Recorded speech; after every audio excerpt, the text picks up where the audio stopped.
menapa ingkang sami sowan menika sampun jagem paman. Enci sedaya para nayakaning praja para senopati temenggung mantri Hindu sarta mantri sedaya sampun kepak andhen sing wonten pendhapi. Enci matur sembah nuwun paman. Pramila sedaya kemawon kasuwun mengga ing samangke ngersa dalem Sang Prabu Kertanegara miyos dhateng pendhapi agung.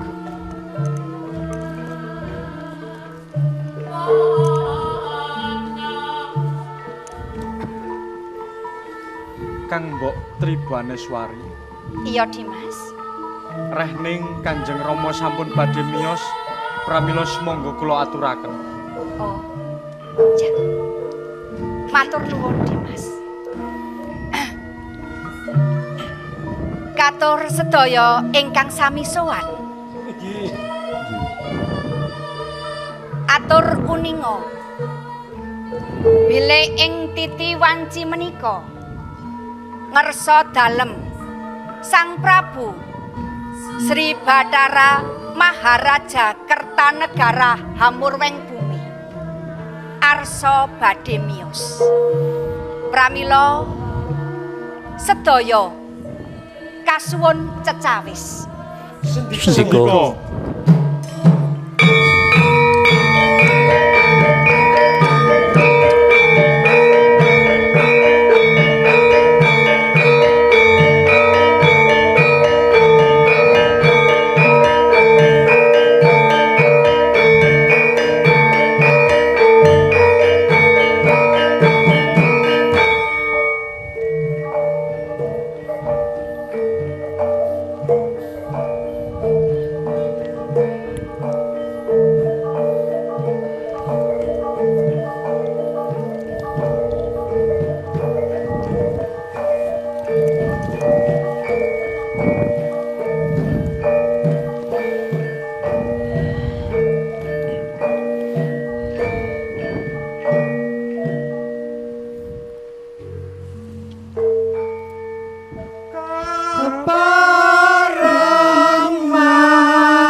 Bektinira kabeh ingsun tampa ora mung puja hastune ingsun wae tumrapa marang sira kabeh. Sanget anggen kula. Sri Maharaja. Dadosaken daya kegiatan kula dalah para nayaka praja ingkang ing rika lenggan menika sowan wonten ing pendhapi agung menika. Kakang Banyak Widi Paring dawuh. Kebua Tengah Paring dawuh. Arda Raja Paring dawuh. lan uga Wijaya Nggih, paring dawuh. semono uga kabeh kang padha sowan. Inggih. Dene pisuwanan ing dina iki ora ngrembug ing pakaryan utawa wewangunan kang kaya adat sabene. Nah nggih. Ananging pisuwanan ing dina iki pancen ana rembug kang wigati kang kudu dirampungake. Kepareng munjuk ing ngarsa dalem Sri Maharaja Kertanegara. Yo, ndak kepareng Mila kunjuk. ning sedaya sampun ngabiyantara. Menapa ingkang dados wigatos sing parpatan ing ngri kalenggan menika. Sumangga enggal paring pangadiku. Kabeh kang padha sowan Inggih. pisuwanan ing dina iki sejatine ana kang wigati. Dene kang sepisan. Ingsun nilekake gedhening panerima marang sira kabeh. Kang wis padha ngreksa sarta hanjunjung. Murih kuncaraning sarta tentreming praja ing Singasari. Dene kang angka 2. Ingsun darbe katetepan kang anyar. Supaya ing sakmengko dadi kuncaraning sarta tentreme praja ing Singasari katimbang ing sak kapungkur. Sri Maharaja. Menawi to ketetepan enggal ingkang ing mangkih badhe nyengkuyung dhateng kuncara lan tentreming negari. Sedaya para nayakaning praja tansah nyengkuyung. So jumurung ing karsa lekasing kersa sampyang dalem Sri Bathara Kertanegara.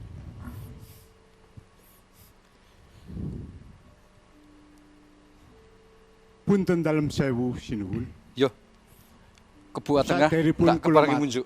munjuk menawi wonten kalepatan anggen kula matur nyuwun suwih agunging samudra ing pansam. Menapa saking kersa dalem wonten ingkang dereng trep lan ceples para punggawa lan narapraja ing Singasari anggenipun sami nyangkul jejibahan ugi kalenggahan ingkang dereng trep saking kersa dalem sinuwun. Iki wis dadi katetepan ingsun Kebua Tengah. Ingsun minangka kang angka 1. Ingsun nilekake gedhening panerima marang sira kabeh. Kang wis padha ngreksa sarta hanjunjung murih tentreming praja ing Singasari. Dene kang angka 2. Ingsun darbe katetepan kang anyar. Katetepan mau supaya dadi luwih kuncaraning sarta tentreming praja ing Singasari. Kepareng munjuk wonten ngarsa dalem Sri Maharaja Inggih. Kertanegara. Ndak keparengi unjuk. Menawi to Kakang Widi. katetepan enggal ing sakmangkih saged nyengkuyung dhateng kencar-kencar lan kuncaraning nagri Singasari. Kula Banyak Widi sanget nyengkuyung menapa ingkang badhe kakersakaken. Yo. Iki pancen wis dadi katetepan ingsun Kakang Banyak Widi.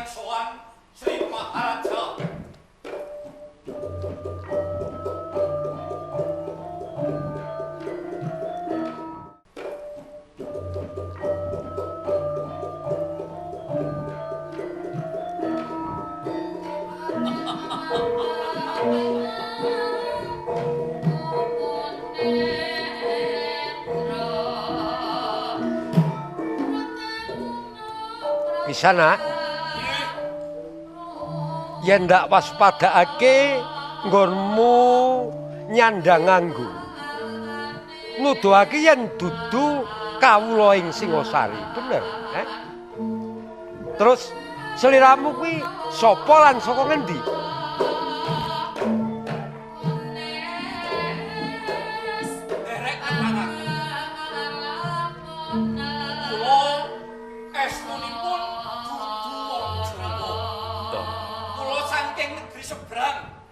Saking kerajaan Mongolia. Oh, Tartar. Iya. Oh. Wonten ing mriki badhe matur. Menapa leres mriki menika tlatahing Keraton Singasari. Ora sisip. Iki Praja Singasari. Iya. Terus seliramu sowan ana ing pisuwanan iki darbe wigati apa? Tebih saking negeri seberang. Mongolia dumugi wonten ing Singasari. Menika lampah kula kirang langkung sewulan. Dene panjangka kula sak sampunipun kula tumuju wonten tlatahing Singasari. Kula mundi dawuh kalian Kaisar Kubulaikan. Terus niku sesembahan kula. Terus diutus apa? Kula Panglima Milki. Oh, Milki. Ngaten. Ingkang supados ngaturaken kintaka kunjuk wonten ngersa dalem Sri Maharaja wonten ing Singasari. Ya, sumeneo sawetara ndak larapake. Punten dalem sewu Sri Maharaja. Iya. Menika wonten caraka saking Tartar. Nami Milki utusan nipun Kubilaikan. Ingkang kepareng badhe sowan ngaturaken Kintakawara kunjuk ngersa dalem. Ndak parengake. Iya. Sampun kepareng? Wis, ndak parengake. Ih.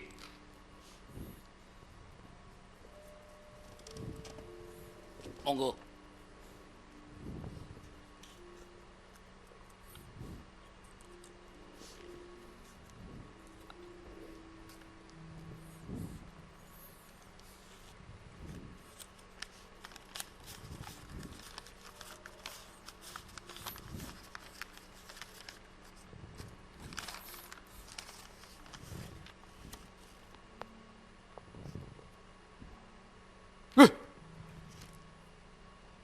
Banjur sliramu wis ngerti surasane nawala iki? Kula mundi dawuh Kaisar Kubulaikan. Kula mboten mangertos babagan nawala ingkang pun serat. Wonten menapa? Ndadekake kawruhananira kabeh. Yen to isine nawala iki Singasari kudu asok upeti ana ing Mongolia. Kedah asok upeti wonten tlatahing Mongolia.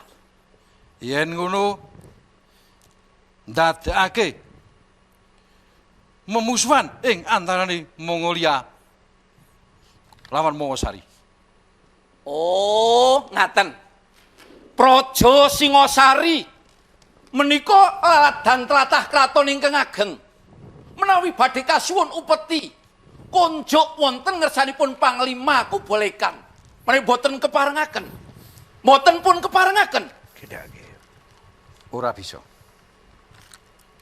Coba lungguh Milki. Wonten tlatahing Mongolia. Tatangan nggih kados ngaten menika. Iki ana ing pisuwanan Praja Singasari. Dadi kula kedah deku wonten ngersa panjenengan. Deku. Nggih.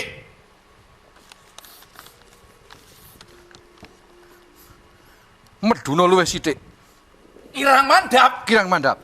Duh. Nggih. Coba Kang raimu ana ing sebelah kulon. Kula kedah mungkur. Mungkur. Nggih. Pranatan opo? Ger putrane ingsun. Coba.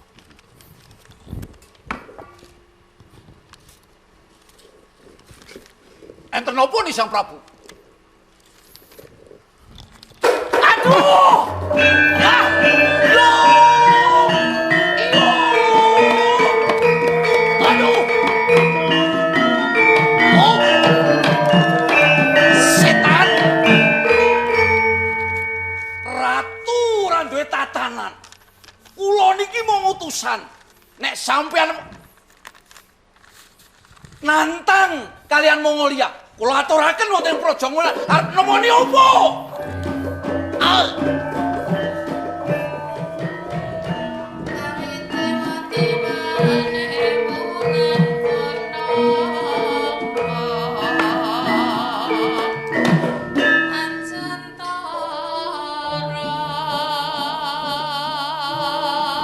Kepareng banyak wide munjuk ing ngarsa dalem.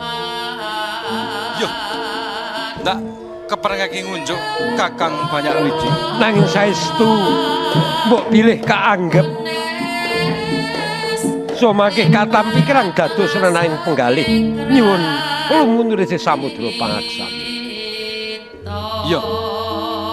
Sampyang dalem Sri Bathara Mahakertanegara menika satunggaling nalindra grung ingkang kinarya pengayomaning sagung para kawula dasih wonten ing Singasari. Nuwun sewu. Menapa ingkang katindakaken sampyang dalem merung kupingipun milki menika menapa sampun leres? Awit tumrap Banyak Widi panjenengan tumindak mekaten menika saged ing mangkih badhe ngesoraken luhuring kawibawan sampyang dalem Sri Bathara. Nuwun sewu Kakang Banyak Widi. Yo. Ndak kepareng ngunjuk. Panjenengan kagungan atur ingkang kados mekaten menika menapa sampun dipun penggalih. Pangwaos tunggal menika wonten astanipun Sri Bathara Kertanegara. Awit saking kebranen manah panjenenganipun lajeng duka kalian milki. Kebuat tengah Kula Kakang. ing Singasari iki jangkep juru pamuk, juru siksa. Yen kok tindakake mangkono ora dawuh wae marang para juru siksa. Ora kudu sampeyan dalem sing tumindak. Namung ngatur kula ing sakawit pangwaos tunggal menika wonten kalihipun Sang Prabu Sri Bathara Kertanegara. Cukup, cukup. Kebo atengah panjaragani Kula unjuk aturira ingsun bendrake. Lan siramu Kakang Banyak Widi.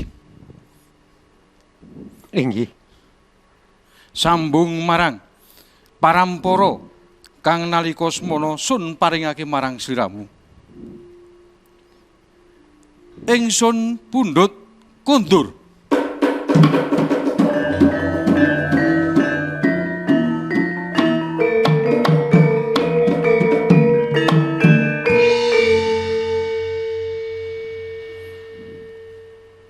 Punten dalem sewu Sri Bathara Kertanegara. Menawi sampun dados gumala giliing kersa dalem. Kalenggahan parampara badhe kakersakaken kundur. Kanthi lila legawa kula caosaken wonten ngersa sampyang dalem. Rehning kalenggahan parampara menika namung sampiran. Kalenggahan parampara sanes warisanipun tiyang sepuh kula. Sak gluguding kolang kaling mibering jwaut pinarasastra. Saestu kula mboten ngowel dhateng kalenggahan parampara ing Singasari. Mila Sri Maharaja rening sakmenika kula sanes parampara malih wonten ing Praja Singasari Mila menawi wonten menapa menapanipun ing benjang bebasan tunggak paru kula mboten melu-melu. Sampun lilah dalem nyuwun pamit.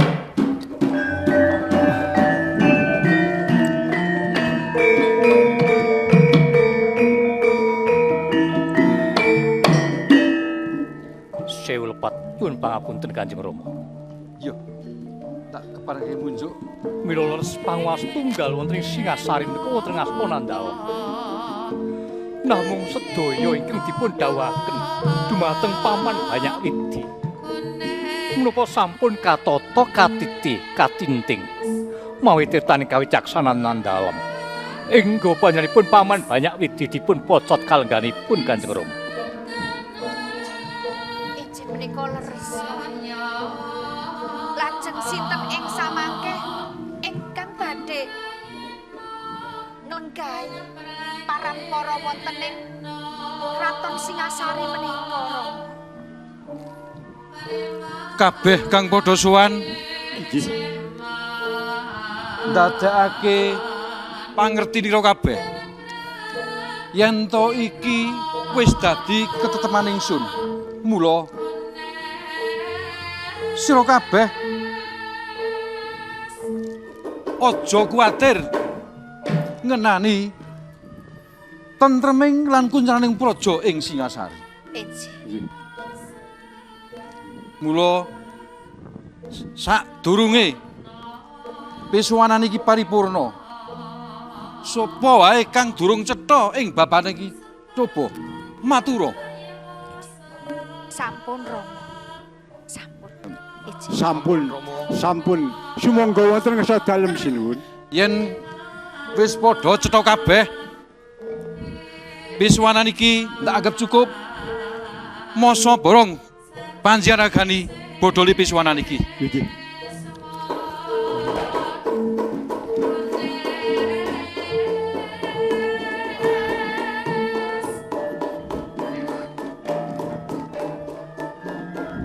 Muga sami budal.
Dene Sang Maharaja Kertanegara. Ki, aku ki babar pisan. Ora darbe rasa serik. Lah wong kalenggahan Paranpara kuwi kang kagungan ngersa dalem Sri Bathara Kertanegara. Lah wong sing kagungan sing ngersakake kok ra kudu ngulungake kanthi lira legawa. Panjenengan kedah emut. Panjenengan menika kalebet saka guru Paranpara ing Singasari kang mungkuh. Singasari tanpa panjenengan bebasan kados dene sapu ingkang pitalas. Kowe rak saka sliramu. Singasari kuwi isih akeh pranayaka praja kang gamben. Kang pinter, wasis. Aragani ke bawah tengah. Nanging tembeli kengipun patrap tumindakipun Kertanegara badhe mrembet sumenep dumugi Madura. Sampeyan niku minangka sepuh ing Sumenep. Priyanika dipun ajeni lho. Sedaya kawula ing Sumenep ing Madura.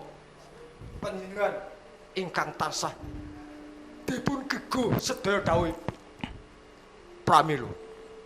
Kira menawi panjenengan menika mboten serik. Nggih, mboten serik. Neng demungkan abaya ingkang mboten trima. Sik. Lah wong aku kuwi sing nglakoni kok malah kowe sing ora lila ki kepiye to? Aja ngono Klan Abaya. Kiroko, demungkan abaya menika lak sedulur sampeyan. Mboten wonten klentunipun. Kula mbela dhateng sampeyan Kiroko. Pun saniki ngeten mawon Kiroko.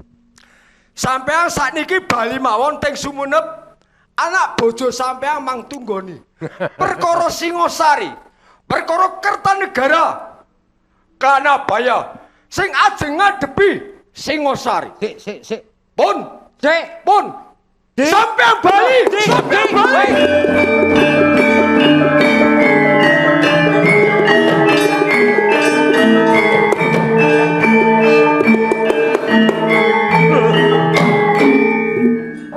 Wijaya. Apa sliramu sawetara? Nuwun sewu Paman. Kepiye Wijaya? Mbok inggih Paman. Umpamita Paman menika gerahing penggalih. Temah mboten kepareng mapan wonten Singasari. Ing mesakaken dhateng kula Paman. Wijaya, yektine aku ora tega karo sliramu. Ning merga aku wis ora kanggo ana ngersa dalem Sri Bathara Kertanegara. Ya wis to, aku kudu bali. Wong arek ala tanpa apa aku yo ndek papan ing Sumenep. Paman. Leres Paman kagungan hak lan wenang badhe kundur wonten Sumenep. Nanging Paman sepisan malih. Monggo Paman nadyanto mboten sampun kakersakaken ingkang sinuwun wonten Singasari. Mbok inggih mapan wonten ing wewengkon Singasari kula ing badhe mringgakaken Paman. Ini Wijaya. Aku tak takon ya. Nggih, Paman. Wangsulana pitakon iki sing kagungan Praja Singosari iki sapa? Injih ingkang sinuwun Kanjeng Rama. Nah,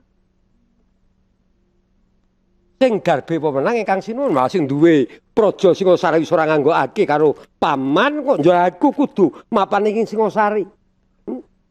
Paman. Kula mesthekaken awit kawicaksanan dalem Kanjeng Rama inggih suwun wonten Singosari. Menika dadi wonten kersanipun Kanjeng Rama piyambak. Mesti wonten dom sumurping banyu ingkang nedya badhe damel risak wonten Praja Singasari. Kaya ora sisip apa kang kok kandhakake Wijaya.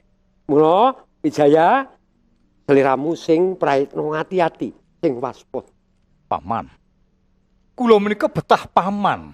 Iya, aku percaya. Nek kowe butuh aku Wijaya, yen kowe butuh aku sumadya. Ning kowe gelem tumeka ing Sumenep. Ya, Kedah wonten ing Sumenep. ya. Yen kowe arep ngopo wae tumeka ing Sumenep, ya. Nggih, yen meningaken saestu kula suwun Paman ampun ngantos kami tegan dhateng kula Paman. Ora. Aku ora negakake sliramu Wijaya. Rening ya mung sliramu kang tak golo-golo ing tembe Gadi Ratuning Tanah Jawa. Ya. Nggih, Pun Paman. Paman bali nang Sumenep ya. Nggih. Monggo nindakaken tidak Paman.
ngerasa yen to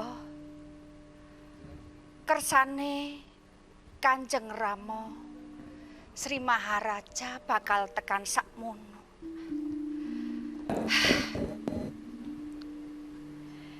Iki Kang Mas Raden Wijaya uga sawetara kok tindak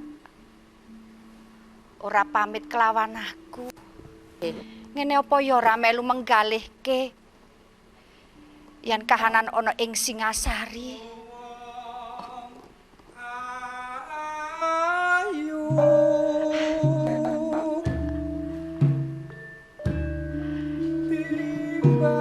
Monggo Kang Mas. Katresnanku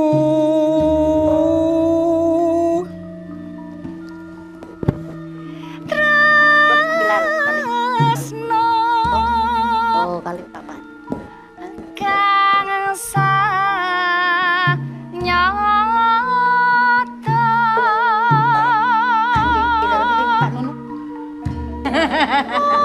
Oki pikan Toba Soki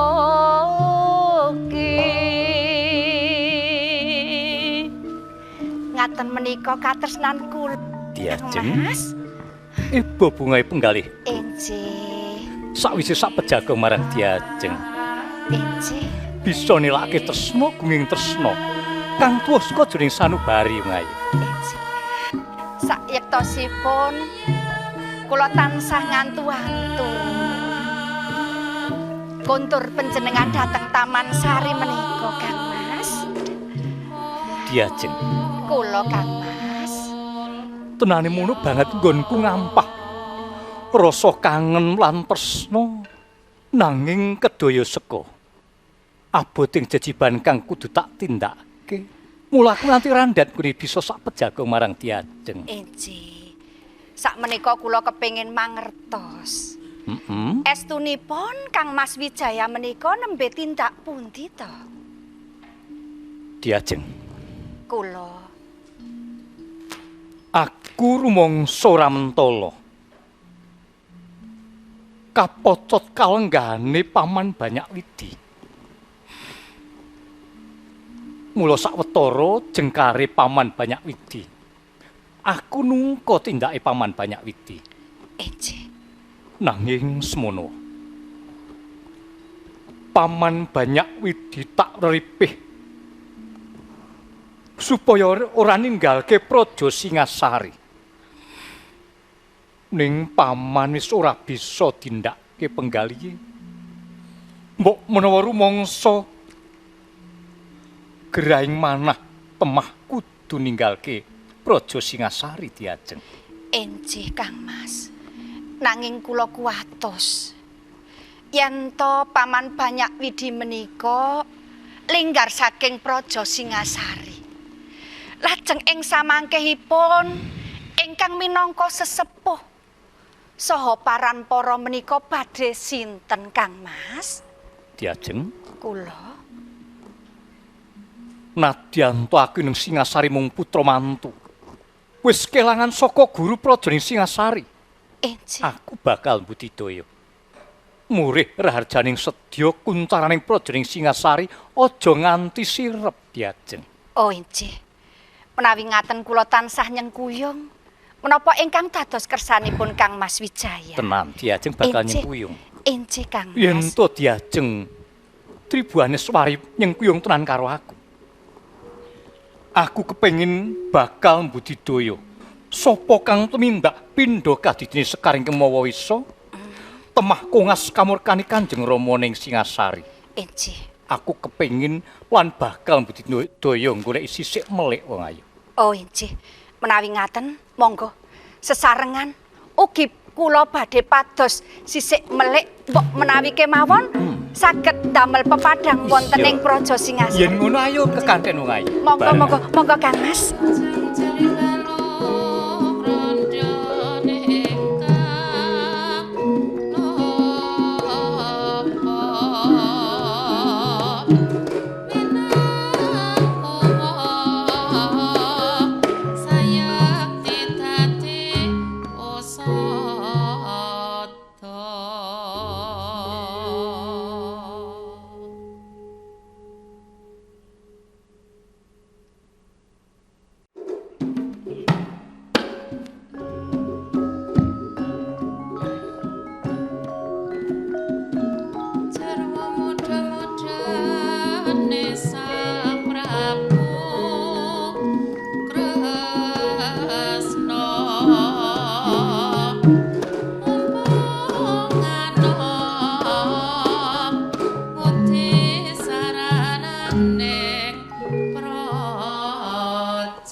Kang Mas. Menika para santana anugi putra dalem mugi sampun sowan. Menawi kula tingali sajakipun wonten perkawis ingkang kineker jroning penggalih ingkang badhe kawiyos.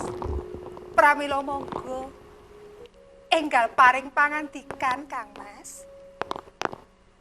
Kanjeng Adipati Jaya Katuwa pepundhenku. Sosongsong agung para parangpara wonten ing Katon Kediri.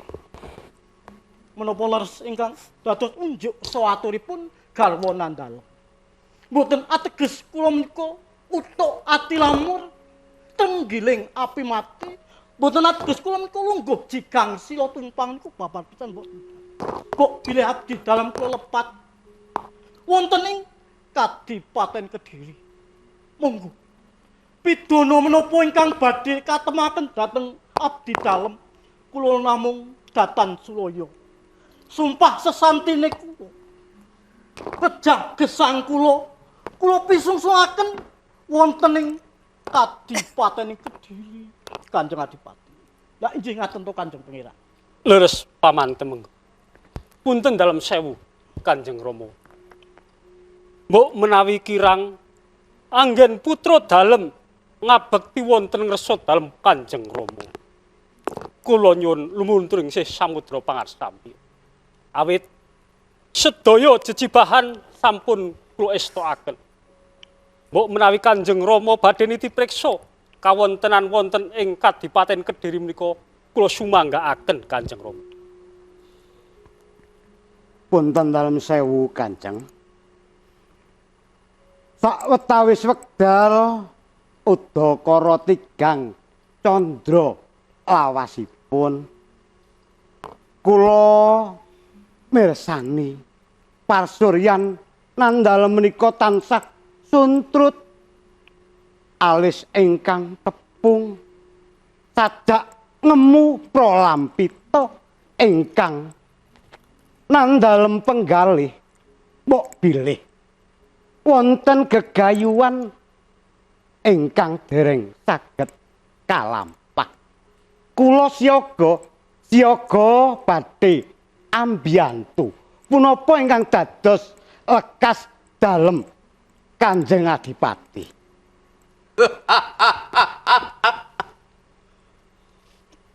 Lantip panggrayitamu wis tanggap ing sasmita marang kahanan ing Kediri Kakang Patih Kebundara. Nggih, dawuh dalem. Mulane aku nganakake pisuanan ing rikaludangan iki. Mangerti. Yen sejatine aku ora sudi Sri Jaya Katuwang Adipati Kediri ora sudi yen kudundhek-undhekku asong bulu bekti asok glondong pengareng-areng kanggo singasar. Mulane aku ndhawuhake Raden Ardarajaya putraku pribadi Jinatukrama kalawan Putri Dewi yo Atmaja putri saka ing Singasari satemen mung samudana anggonku golek sisik melik karingkihane Praja Singasari. Punten dalam sewu Kang Mas. Kepiye diajeng uruk mbali? Kepareng kula matur. Iya. Lepat nyuwun sing pangapunten. Ora dadi ngopo. Lekas dalem ingkang kados ngaten menika menapa mboten badhe nangkaraken angkara murka wonten ing jagat raya menika. Punten dalem sewu. Lire kepiye diajeng garwa. Kediri kalian Singasari menika kadang Kangmas Kertanegara menika kadang kula sepuh lan ugi besan panjenengan. Menapa pantes kadang utawi besan menika kok badhe memengsahan? Kula ki boten nginten menawi Arda Raja dipun dhawuhaken kalian Raja Dewi menika namung samudana kemawon badhe mangertos karingkianing praja Singasari. Kang Mas, Gegayuan. sampun dipun lajengaken Kang Mas. Gegayuan kuwi ora mandeng sapa. Apa maneh kala wangsa diajeng. Punten dalem sewu. Kepiye Kakang Patih Kebomundari? Gegayuhan ingkang pun jangka menika kedah saged kalampak menawi namung wanita ingkang dados pepalang menika menggahing kula dede pepalang. Bagus. Kakang Kebomundaran. Panjenengan menika jejering warangka, Kakang. Kedahipun warangka menika kedah wicaksana. Kedah saged milah-milahaken pundi ingkang lepat, pundi ingkang leres. Loh, menika leres lho. Kok leres ingkang kados pundi? Leres awit Kanjeng Adipati menika nedya badhe muktekaken kalawangsa wonten ing Kediri. Nanging boten ngangge. Cukup. Boten ngangge cara ingkang kados ngaten. Cukup diajeng Ruk Mbati. Saiki mung kari milih siji ing antarane loro. Aku garwamu Sri Jakatwang Adipati Kediri. Apa kadangmu Kertanegara Kang ing Mas, Singosari? menawi kula kedah milih, kula boten saged milih Kang Mas. Panjenengan garwa kula. Bener. Kang Mas Kertanegara menika kadang kula sepuh. Kula atur inget Kang Mas. Menawi ing mangke wonten tuwing peperangan. Peperangan menika kejem. Senajan tinulis ngangge mangsi emas. Perang menika tetep Nanging iki panggayuh kamukti diajeng. Kang Mas, Gegayuhan Kang Mukti. sampun kalajengaken kula. Pilih aku. Apa kadangmu Kertanegara? Kang Mas. Pun kantun jenengan menika nderek kersanipun ingkang raka. Derek-derek. Panjenengan menika jejering warangkon namung boten gadhah raos kawanten. Kok Sepisan malih, sepisan maneh. Aku takon arepku. Abot sapa? Inci. Abot sapa? Inci. Menawi kula kedah milih panjenengan kalian Kang Mas Kertanegara. Kula milih Kang Mas Kertanegara. Yen kowe mengkono, piguna apa kowe mapan ing Kediri? Linggar saka Kediri. Panjenengan linggar. Kanjeng Rama. Linggar.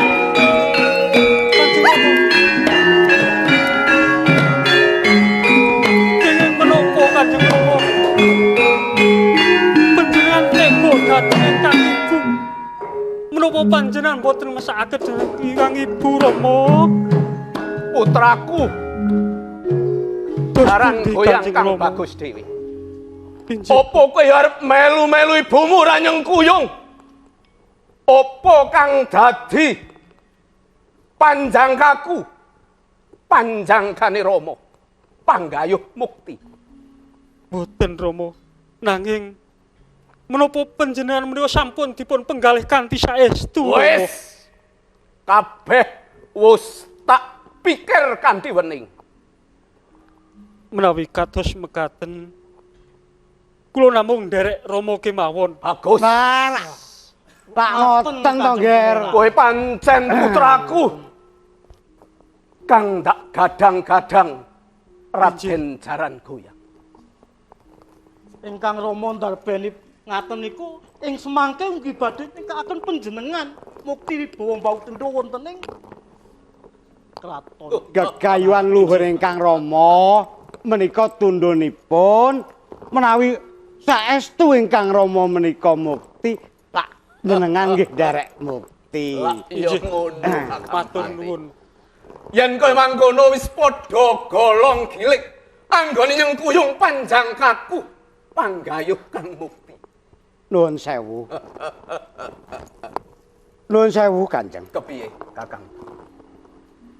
Nalika kula medal saking Kediri kala kadhawuhan niti priksa wonten ing Karang Pradusunan. Iya, kepiye?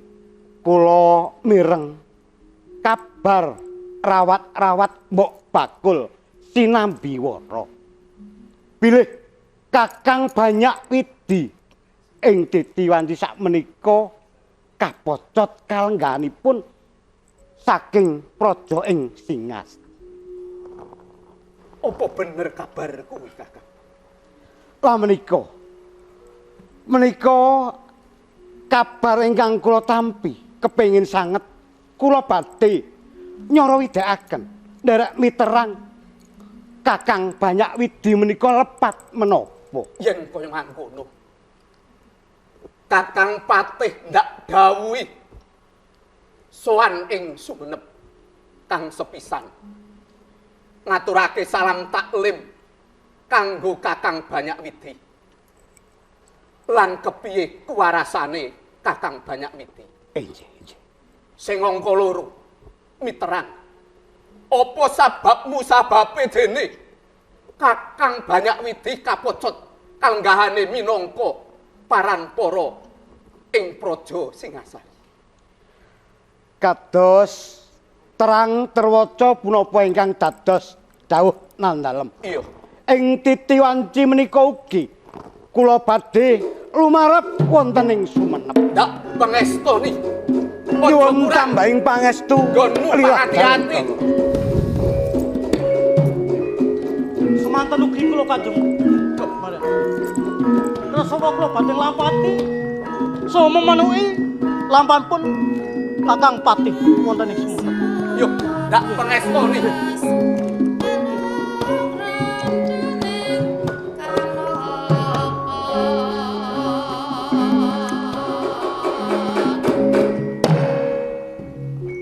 Kaya wis cukup pisuwanan. Putraku Cah Bagus Paring Raden Jaran Goyang paring dawuh Kanjeng. Dereke Rama ngenggar-enggar sarina ana ing taman.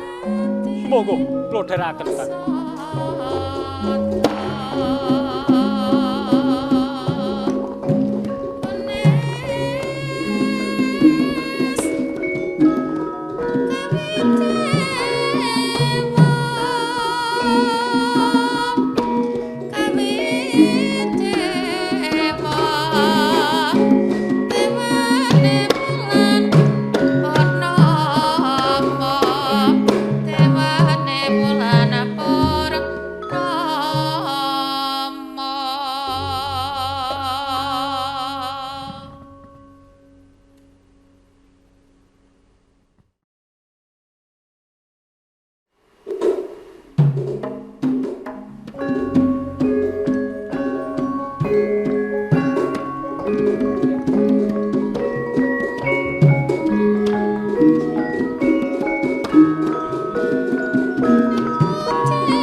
Kabeh kang padha sowan paring dawuh kula. Inji kula Rama. Wondene wigatining parepatan ing dina iki ingsun bakal ngleksanakake katetepan kang anyar. Raden Wijaya Kula mongso borong sira kalaksananing katepatan. Sendika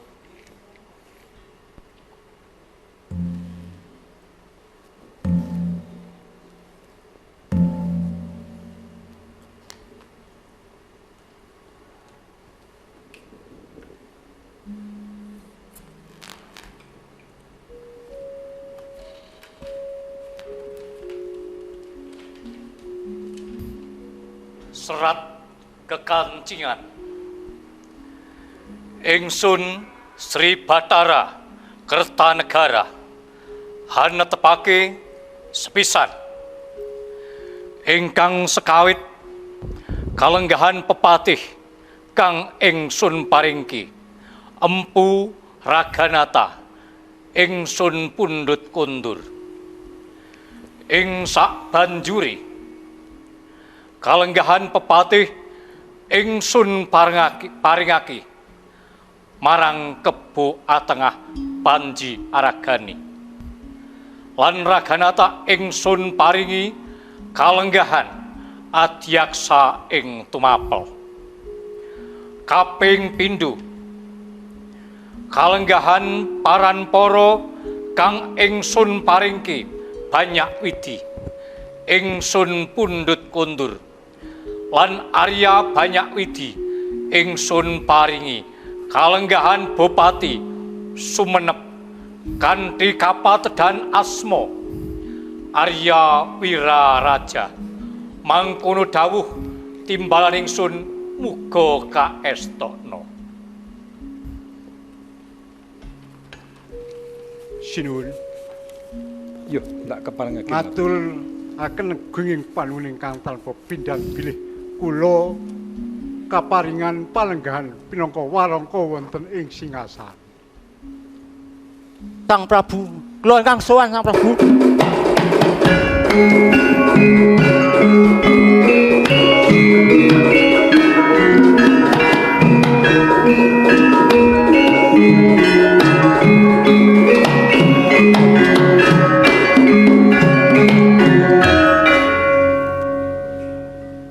Nambi lan sliramu sak kloron. Nggih, dawuh Sang Prabu. Kok sajak kaya dioyak kewan galak. Sejatine ana wigati apa to Nambi? Ngaturaken kauningan ing alun-alun demung Klanabaya ngamuk risak wewangunan wonten ing saklebeting Singasari.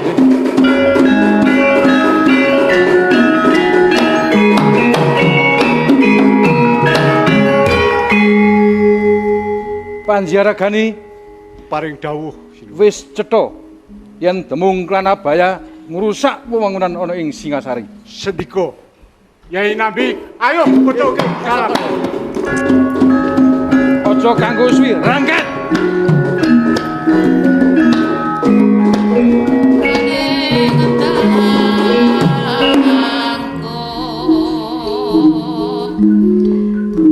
Punten dalam sewu Rama.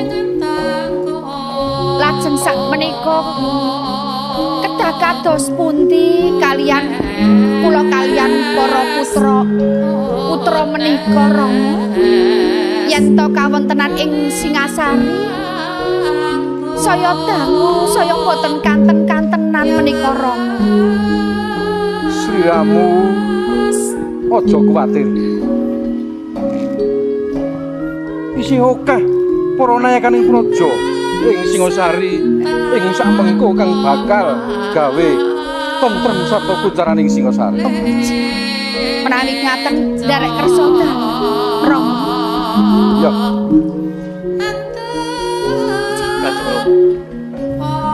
Wonten keparengipun kula badhe ngawat-awati dhumateng para praja inggih kepareng majuning palagan madyaning alun-alun. Inilah dalem kula suwun Kanjeng Rama. Yo, Kang Prayitna ngati-ati. Ingkang atos-atos Kang Mas.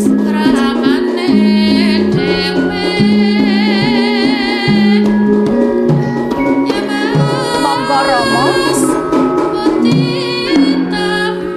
Panjenengan dalem kula dherekaken minggah wonten ing sanggar pamujan Rama. Oh iya. Enjih. Sumangga.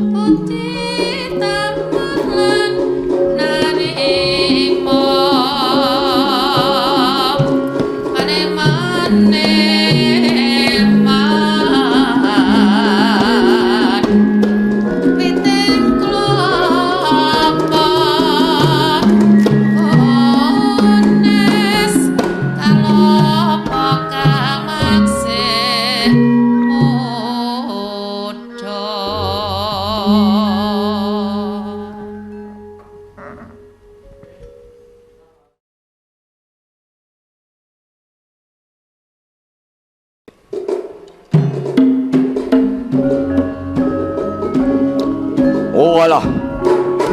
Kertanegara.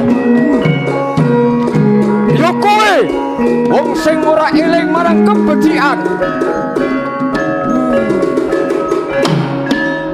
Tumeh duweni panguwasa. Banjur adigang adigong, adiguna gunakake wataking gedang, wataking gajah lan wataking taksaka. Sak genah wiyah marang pangudipane wong Kertanegara. Kowe ora eling yen to Singasari tanpa Kakang Banyakwidi wis ajur mumur Kertanegara. Kertanegara. Kowe durung ngerti yen to demung Kanabaya nganti kagol atine mergo mbelani Kakang Banyakwidi. Iya sing jalu. Iya. Rusak Singasari bakal tak obrak-abrik. Nek perlu tak gawe Karangabang. Ayo Kertanegara. Ojo kowe bocah cilik. Delik ademono. Temung Kanabaya Kertanegara. Keparat Kanabaya.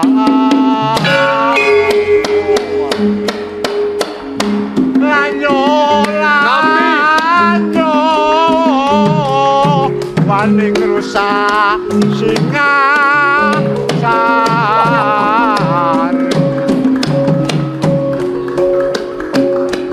Nampya mangawur-awur kuku karsaning kriyaga.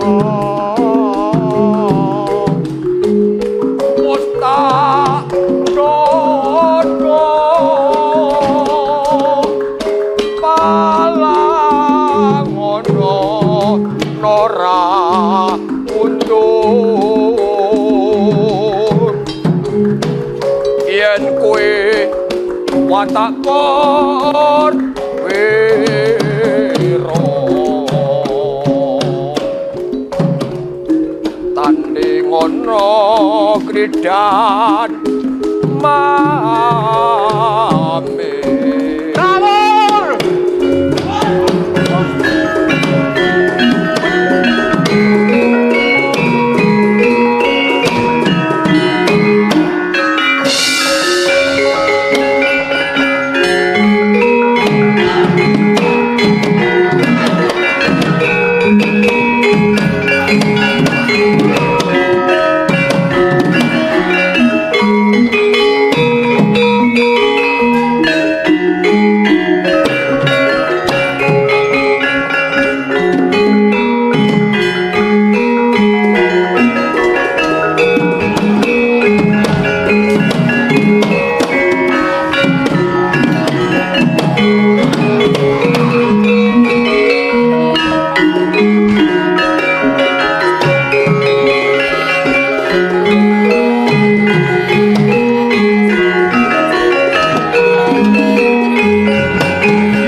Kawula ing Singasari kenapa gawe rusak Singasari?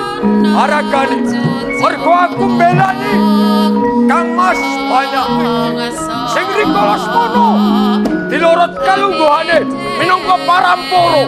Nek kowe ngerti, Kakang banyak idi kuwi minangka saka Guring Singosari. Ning kenang opo? Kenang opo wektu dina iki dicopot kalungguhane minangka para saka kersamu. Iki kersane panguwasa tunggal Sri Maharaja Kertengan. Aragane. Nek perlu adepane demung Kanabaya aja mboko siji. Rebutan demung Kanabaya ora bakal layu. Kowe gawe rusak Singasari. Iya. Padha karo sulung mlebu. Iya, aku ngerti. Sida tak rangket. Iya. Ayo.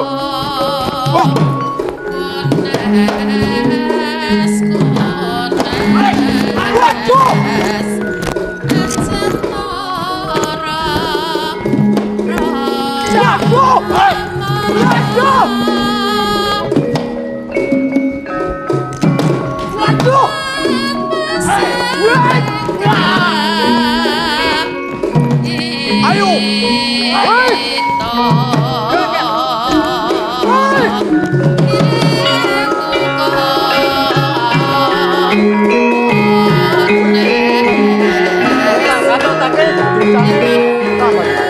Aragane.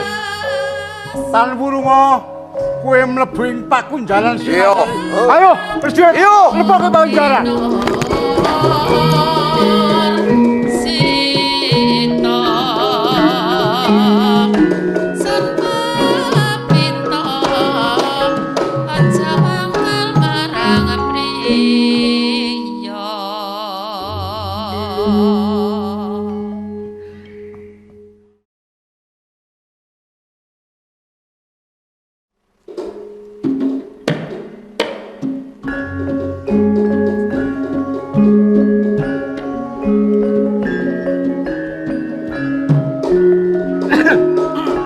Ya ngene iki. Kahanane Sumenep.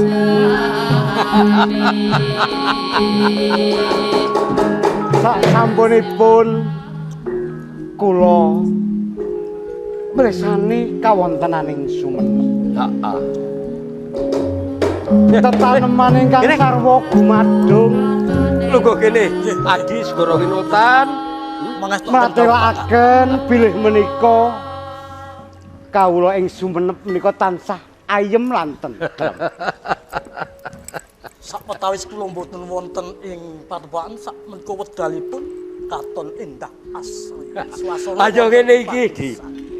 Kabeh mau mung saka Gemolong Giliing, kabeh para kawula ing Sumenep. Saengga dadi wujuding wewangunan kang kaya mangkene iki. Ning ya meksa kala adoh karo wewangunan ing Praja Kediri. Rak ngono ta? Mboten ngaten Kakang Banyakwidi. Saestu raos jenjem lan ayem menawi kula mapan wonten ing Sumenep. Wah ya banget ngalembono to. Omahe kahanan iki ngene. Ayo nek dhisik minangka nayaka praja, saiki mung dadi wong lumrah. Lah, ya do becik to tekamu ana ing Sumenep kene. Pikantuk berkah pangestunipun Kakang Banyakwidi sowan kula wonten Sumenep pikantuk wilujeng. Semanten ugi kula. Kau kula wonten ing Sumenep tansah pinanggih ingkang. Wah, syukur. Basa pangsulipun tak.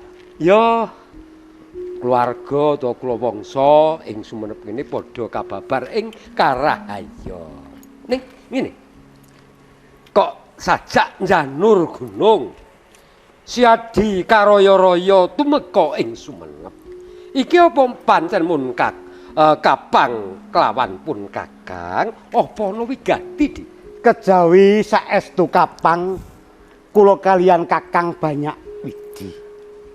Lan sawetawis wekdal kula mboten pinanggih. Raos kapang menika sampun datan kabendung cejatosipun.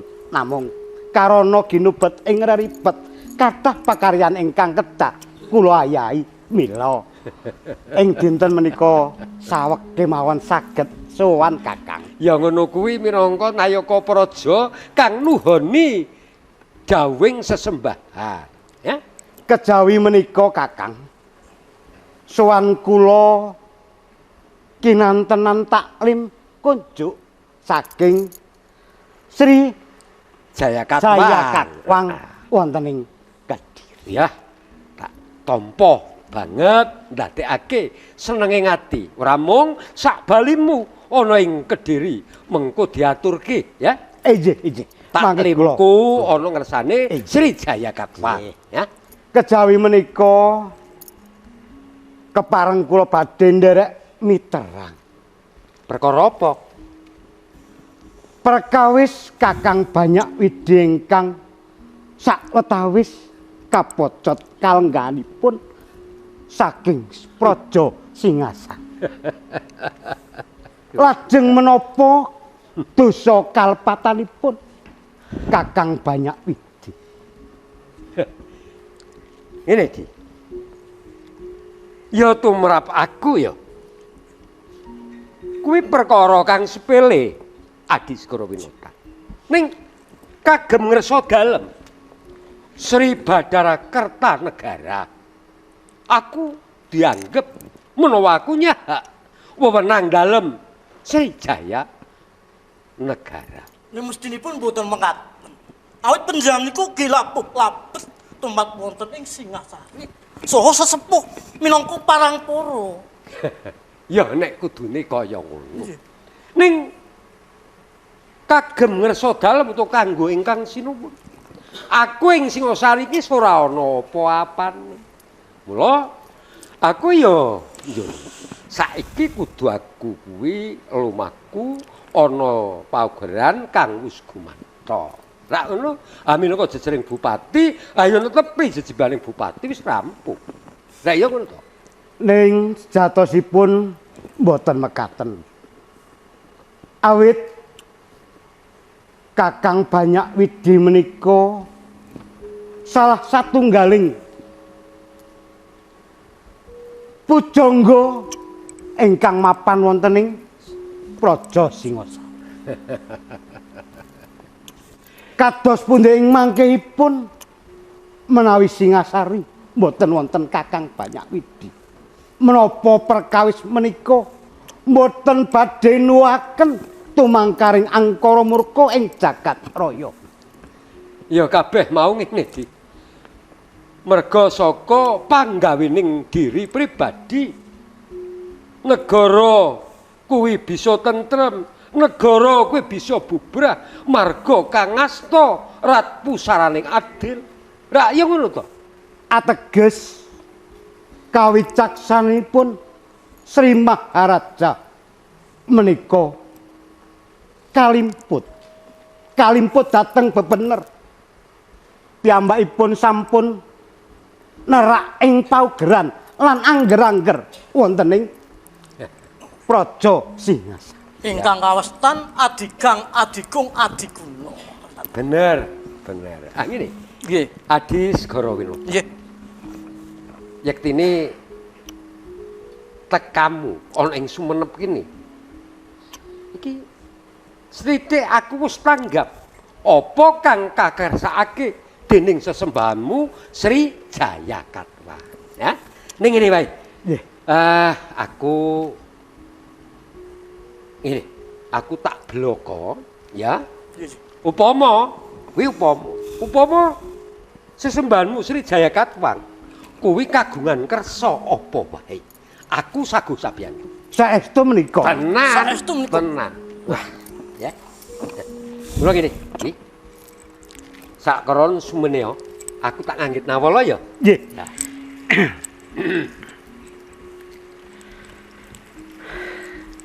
Temenggung. Kula Repati. Yen ngene iki ateges bakal kelakon. Jangka jangkane Sri Jayakatwang. Pancen bener. Mula sliramu tak keparengake bali sik ana ing menawi kersanipun Rekya Patih kados maten kula badhe nglampahi rumiyin wonten ing aku isih krasan mapan ana ingkang atos-atos kula muliwi lampah diaturake apa sing dadi pengendikane Kakang Banyakwidi. Kakang Banyakwidi kula nglampahi sing prayitna ati-ati.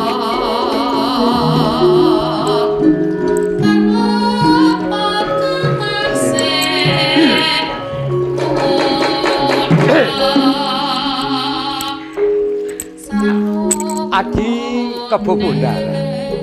Lah, iki Adi Segara Winotan ana ngendi? Ya.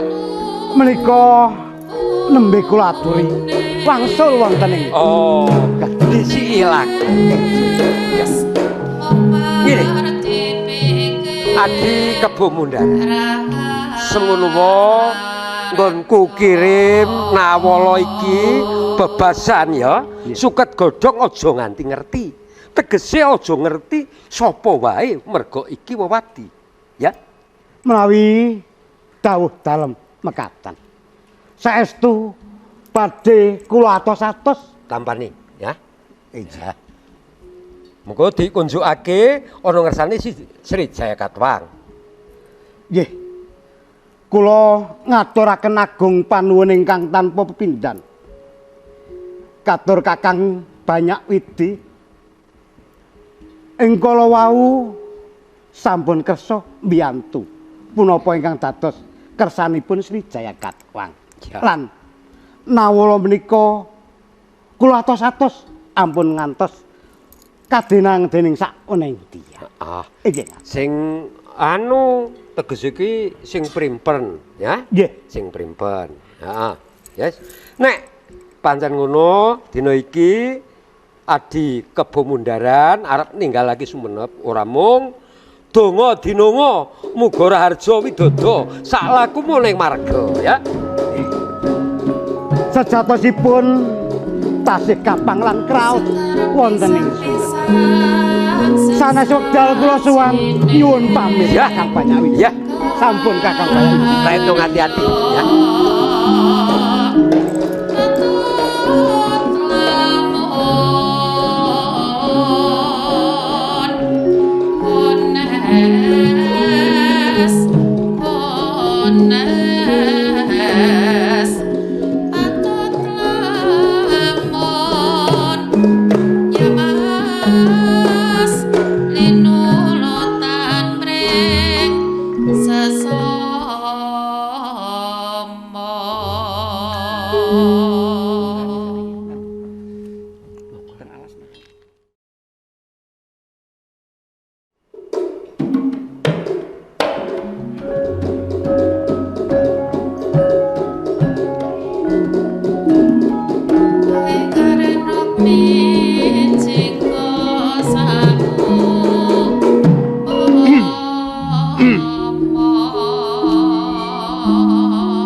Kaya ngopo?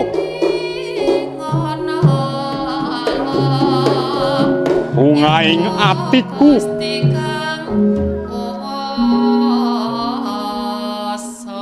katimbang yen wanci wengi mung dadi pangimpen, yen awan mung dadi pangangen-angen.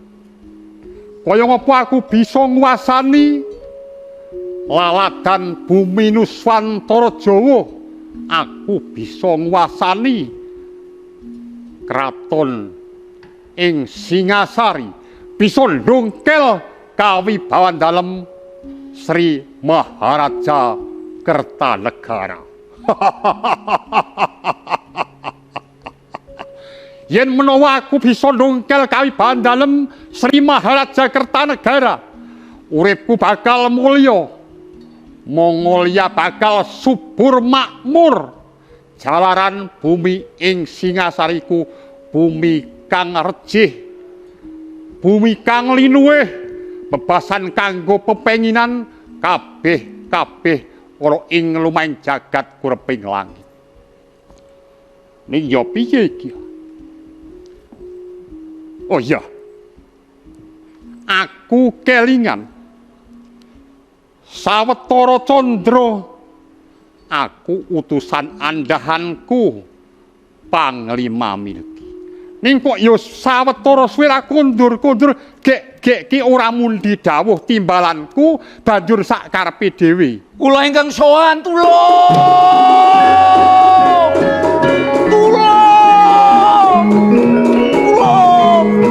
Milki. Aduh. Panglima Milki. Waduh, Kaisar. Panglima Milki, opo to kok dadi kaya ngono kuwi? Kuping kula, Kaisar. Sing endi? Oh, ingkang mriki. Loh. Aduh, iki kepiye Milky? Tulung. Kok banjur kupingmu kewer-kewer kebak getih kaya mangkono? Lara-lara iki piye? Lara-lara piye?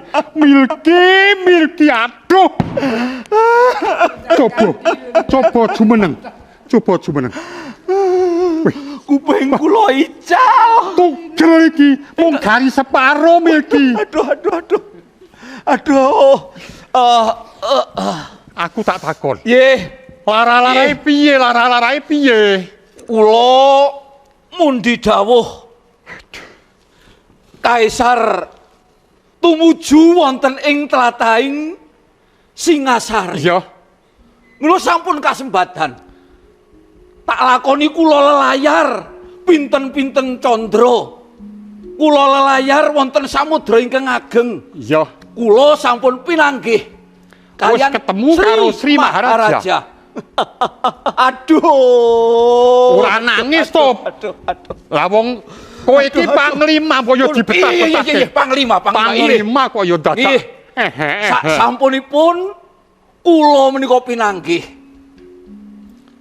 Gintaka sampun kula aturaken. Wis, sampun pun tampi kalian Sri Maharaja. Piyambakipun sampun maos langsung jumeneng. Langsung adeg. Lah nggih. Lah kok banjur kowe nganti diperong kupingmu ki piye? Kula mboten deku menika kaanggep lepat. Kaanggep lepat wonten ing laladan tlatahing Singasari. Aku ki ra wis kandha karo kowe to Milky. Kowe kuwi jejering panglima. Yen sowan ing Singasari iku kono kuwi Ratu Kang Wibawa. Kok banjur ku ra kanggo tata krama mula diperong kupingmu ki piye?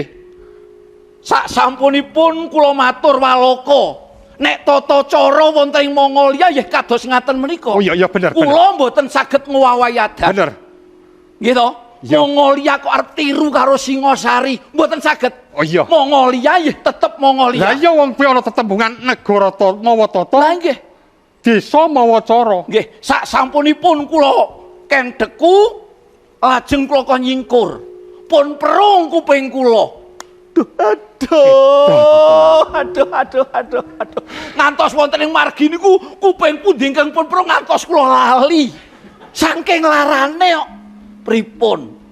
Ngene wae. Nggih, aku ora trima. Oh, kedang mboten trima. Ora trima. Mboten trima wong kula man mboten trima kok sampean rimo pripun? Sing duwe kekarepan ki aku kok banjur kowe sing tuna, kowe sing diperong kupinge. Ming sak utusan kok nganti lara, nggih ta? Aku tak takon karo kowe. Nggih. Upama kupingmu ilang siji, ngluruk perang ing Singasari isih kecunggah apa ora? Pun, wanter dawuh menapa kemawon panjenengan badhe tindak wonten ing Singasari, kula sak wingking. Ayo mangkat ing Singasari. Tulung!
Paman kebongundan wonten ing Sumenep.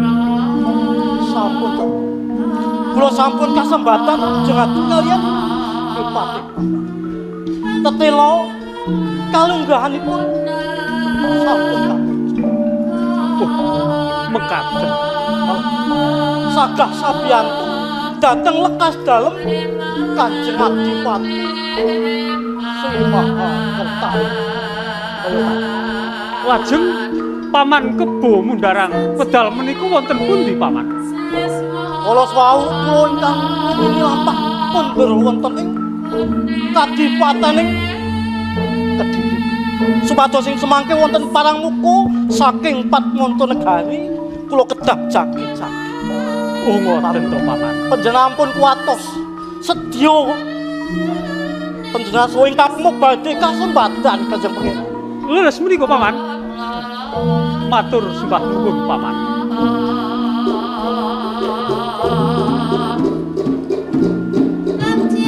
Monggo.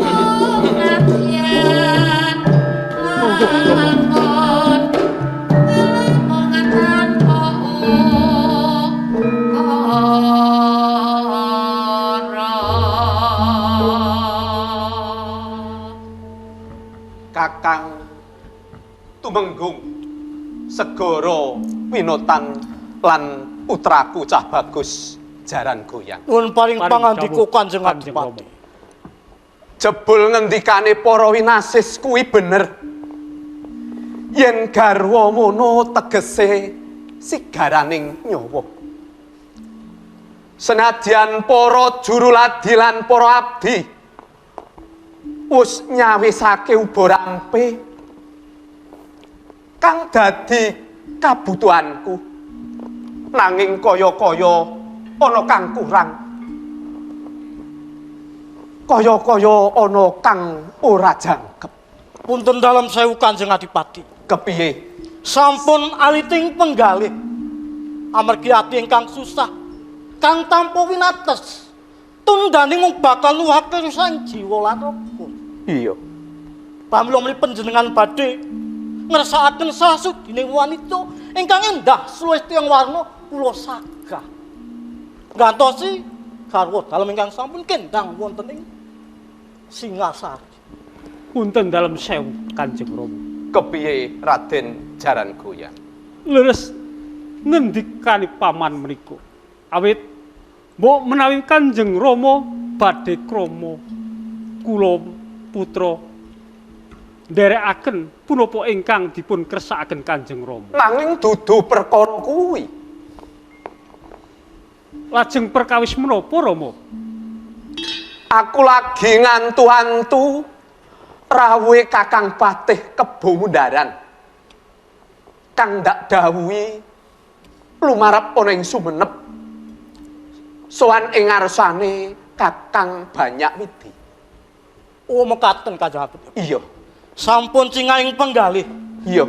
Bilih Regnopatih sampun dumugi wonten ing prapatan. Utawi wonten alun-alun Kediri. Pramila ing semangke sedya panjenengan badhe kesempatan menapa ingkang dados sedya panuwun panjenengan dalem. Kaya mangkono Segara Winata. Kula ingkang suwan Sri Jaya Kakang Kebo Mundaran. Kene.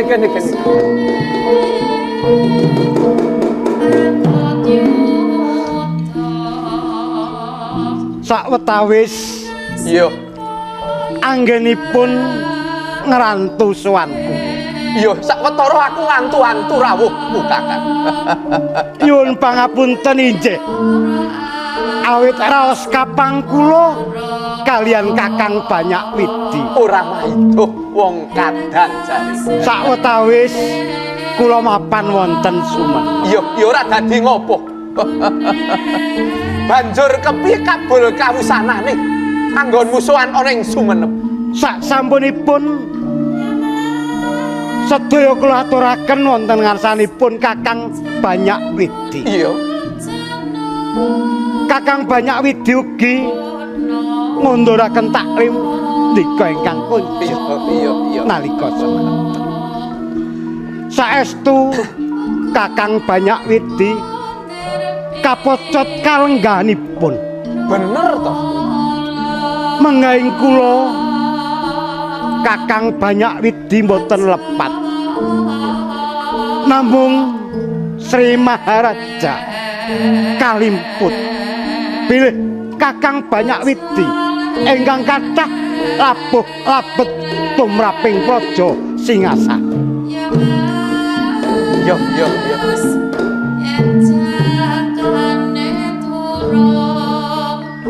Lan sawetawis Kakang Banyakwidi ngendika, bilih mbok bilih Kanjeng Adipati Srijaya Katwang ngersakaken pambiyantunipun Kakang Banyakwidi kersa paring sabiyantu kaliyan.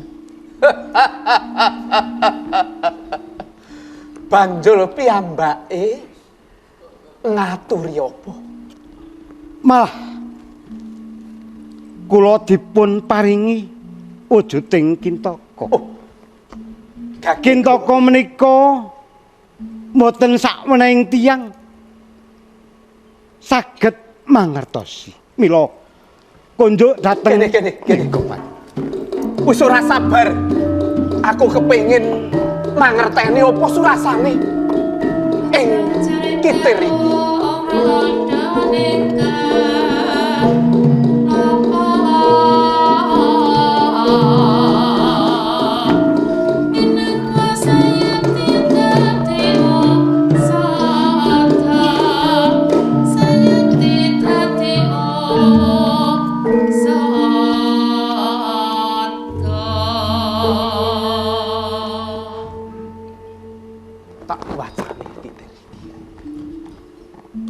Yen sira arsa bedan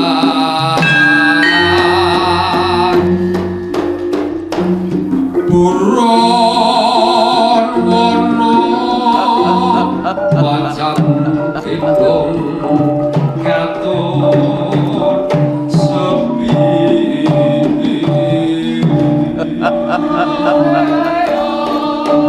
Ratus-ratus.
Punten dalem sewu, Kanjeng. Menapa suraos sing Kintaka sajak tinarbuka raos penggalih dalem. Terus Kanjeng Adipati, ora kepengin mangertos menapa Kintaka ingkang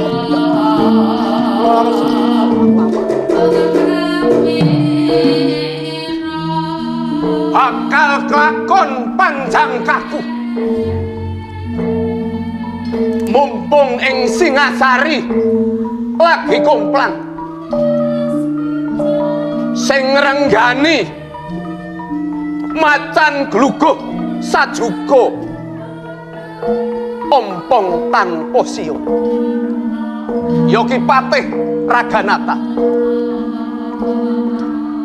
Mula ojo wedi kangelan, Kakang Patih Tebu Bundaran. Nggih. Kados pundi? Kados pundi, Cik?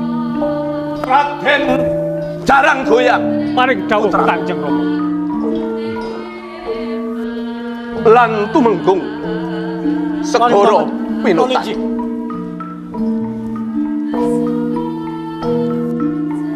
Sambung obor colok lintang Brungkat kimpul.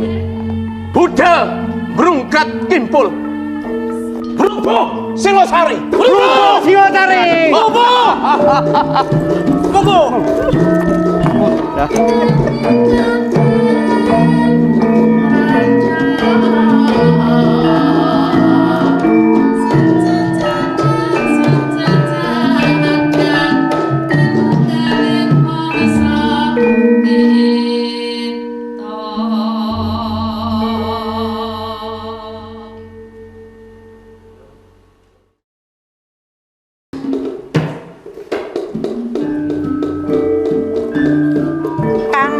Dayat anggone tindak ana ing taman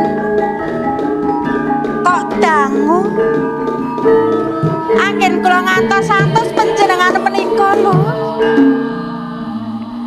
wong dikangeni kok ya ora ngerti lho gumun aku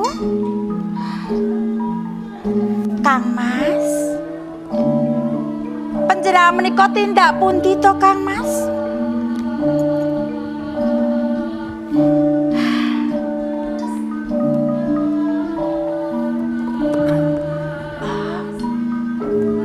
Kang Mas Diajeng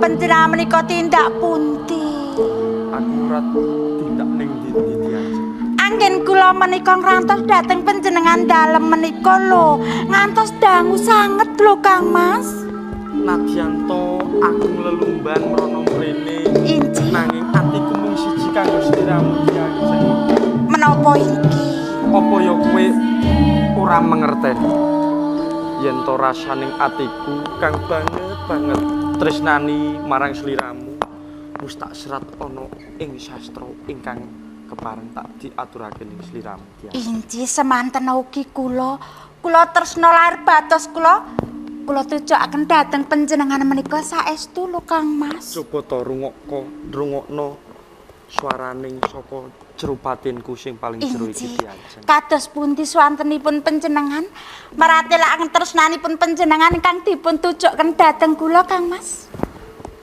lali datan bisa lali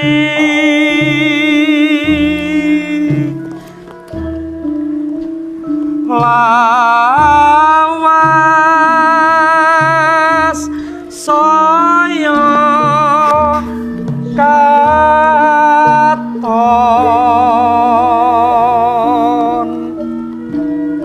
umpamana wit-witan kang gedhe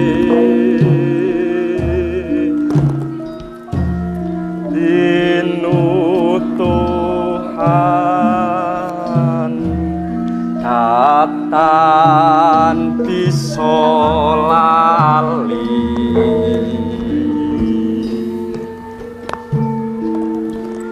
mraja saya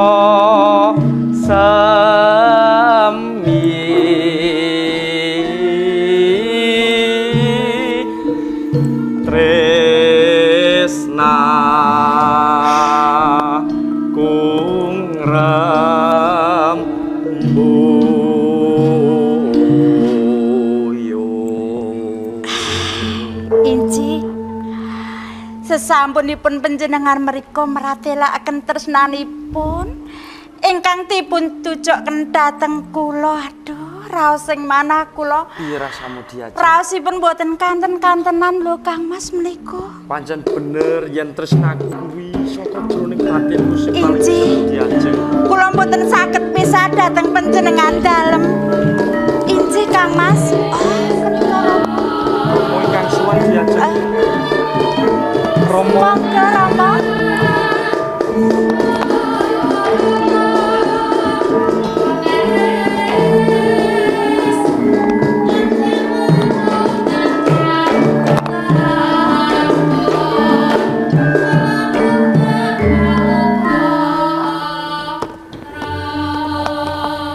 Wonten dalem sewu Romo.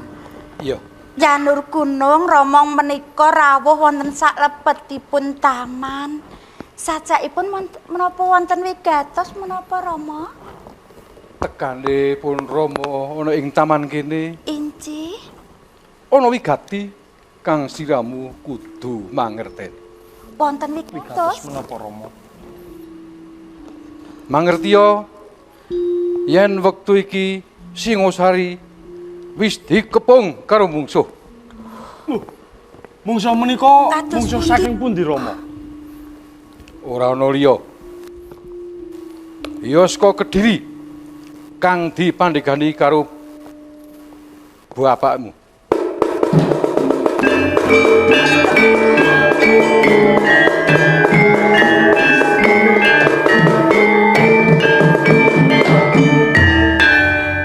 Lajeng kados pundi menika kados ngaten Rama?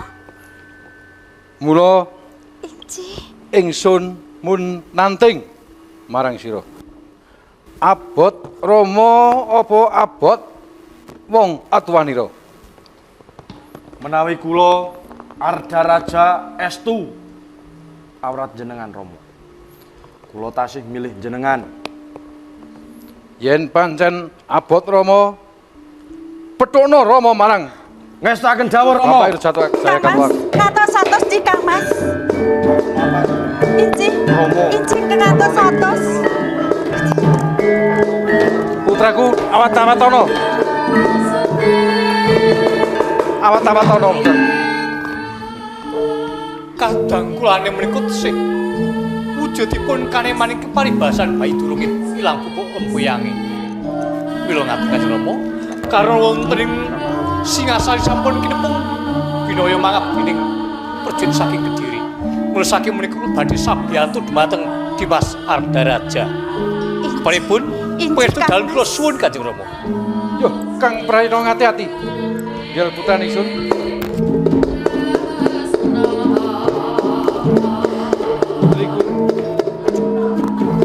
Ayo, ingsun dereke lerep. Inci monggo kula dherekaken Rama.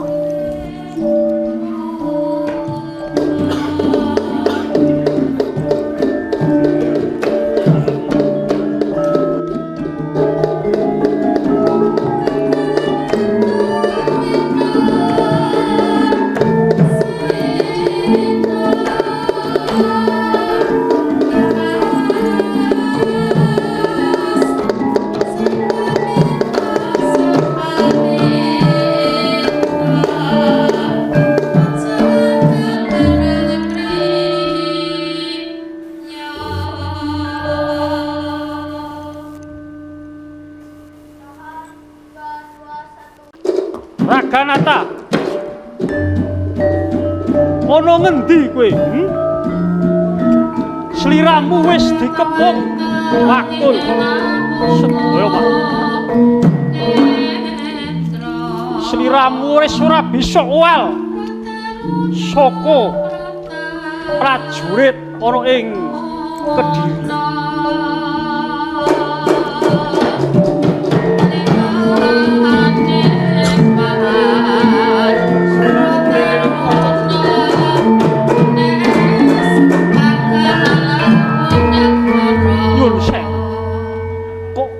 Panjenengan Kang Mas.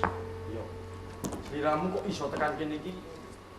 Gek ana wigatos apa? Kang Mas. Kula dumugi wonten papan menika mboten namung kula menika nantu-antu kabaripun panjenengan. Sampun pinten-pinten warsa panjenengan mboten caos pakabaran saestunipun dos pundi Kang Mas.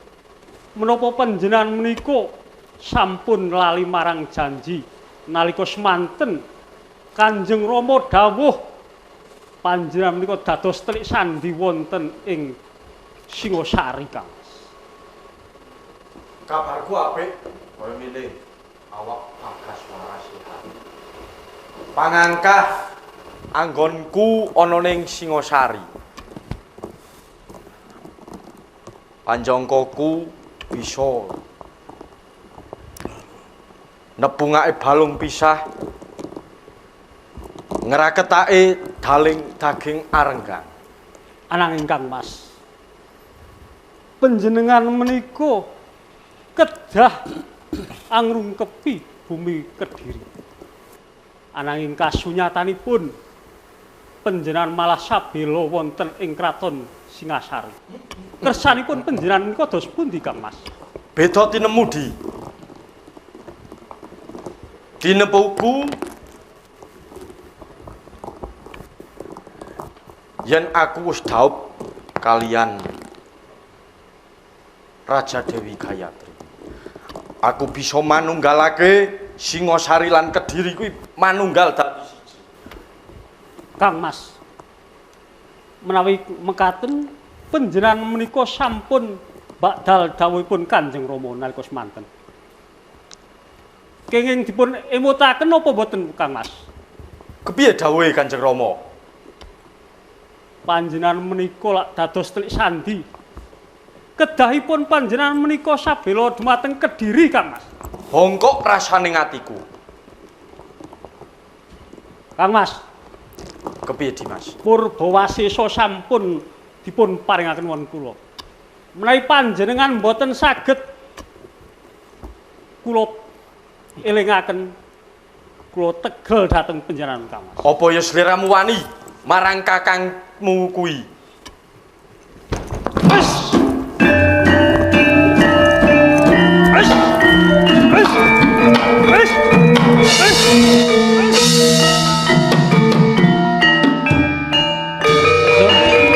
Pancen sliramu bangetan marang kakangmu.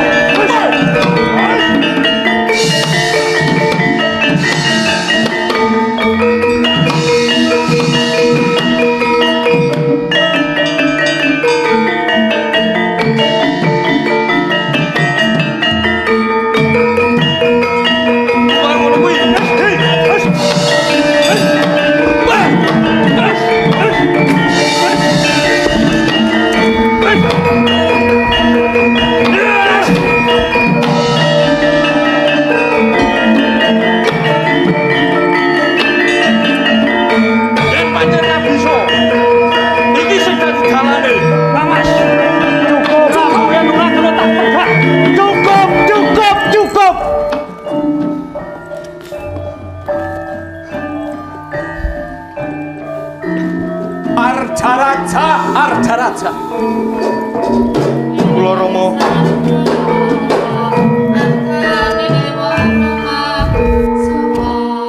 Eling ngongger marang Rama. Kang dadi lantaraning tumuwuh. Rama kang ngukir jiwa ragamu. Cilik ndak leliding.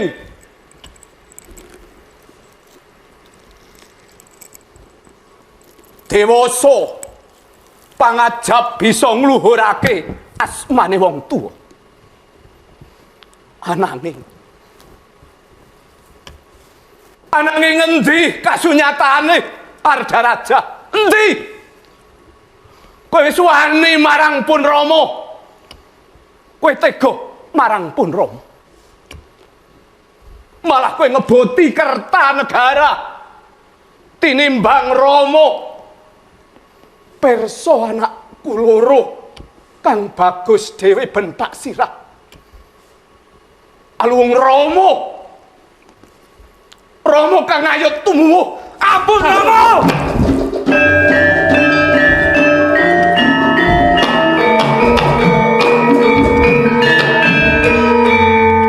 Nyun pangapunten Rama. Kula ingkang lepat Rama, nyun pangapunten Rama. Lebokno curiga iki ana ing warangkane Arjaraja.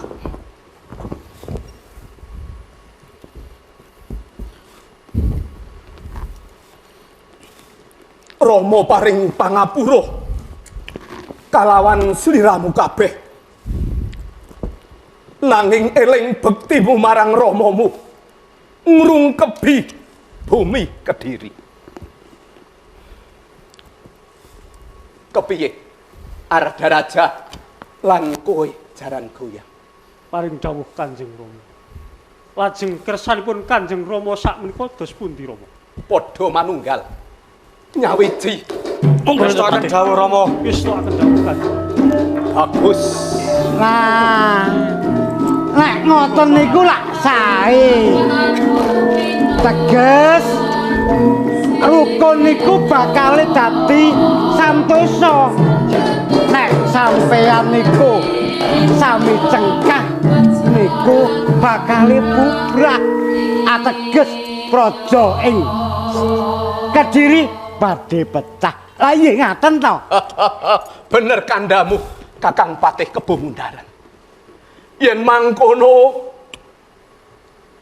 kawawas kabeh wis golong gilik manunggaling tekad gumreget saiyet saeko kapti nyengkuyung panjang kaku gayuh kamukten yaiku kepengin ngregem Singasari. Brubuh Singasari. Brubuh Singasari.